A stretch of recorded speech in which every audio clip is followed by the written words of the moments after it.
Iba naman ang ating iluluto. Sa nakita nyo, sino nakakilala sa inyo ng gantong isda? At syempre ito, kilala nyo rin ba kung ano ito?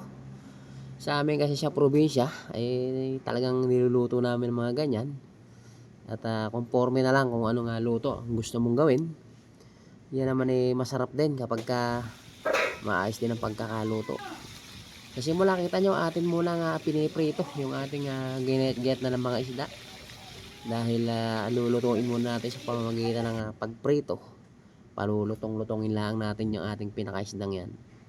Pag hindi malutong na, yung luto na talaga, atin na yung iaalis muna doon sa ating mantika. Itatabi muna natin dahil isusunod naman natin iprito. Alam nyo naman kung ano yan. Kitang-kita naman sa itsura. Marami din sa atin ang nangangain talaga niya kasi yan naman talagang hindi rin nalalayon lasa sa karne ng manok. Talaga namang napakasarap din. Yung iba nga ginagawa pang tinola. Kaya sa nakita nyo, ating pinalutong na rin. Yung ating, ayun, yung ating yun. Alam nyo na kung ano yun. Tapos ito, ang ating mga gagamitin pansangkap. Mayroon tayong sili, luya, sibuyas. At syempre ang ating niyog. Hindi mawawala yung ating niyog na yan. Dahil yan ang ating iluluto. Atin munang igigisa yung ating mga pampalasang yon. Sama-sama na yung luya, sili, sibuyas. Atin lang munang uunahing igisa. Palulutong-lutongin natin lang. Pagkatapos ating inilagay na yung ating yung mga pinrito nating pinalutong nating yon mga isda.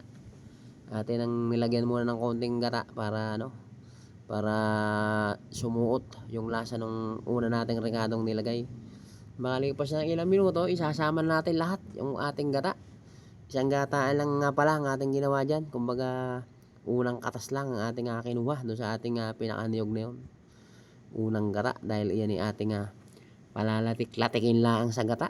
Kasi yan ang pinakamasarap na luto dyan. Conforme kasi sa luto nyo, pwede namang hindi nyo na prituhin. Kasi ako ang gusto ko pinrito para medyo may lutong ang pag ginuya mo ay malutong. Kaya sa nakita nyo, ayan, atin lang tinimplahan na ng mga pampalasa.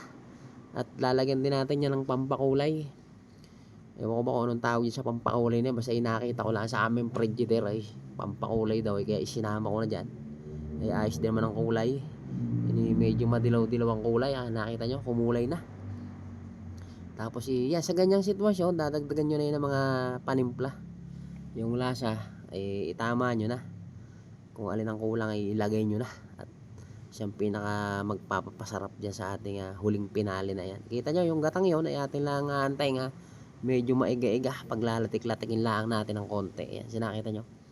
Huwag nyo lang pakakasairan ng sabaw kasi mas masarap ganyan. Medyo may sauce. Hindi na rin ang maiging mainam pagka natuyo yung pinakasabaw. Kasi mas masarap dyan yung medyo may sauce. Yan, kita nyo yung sauce na yun. Medyo malapot na. Yan ang magpapasarap dyan. Dahil sa ganyan sistema, luto na yan. Pwede na. Ano pa ang iniintay?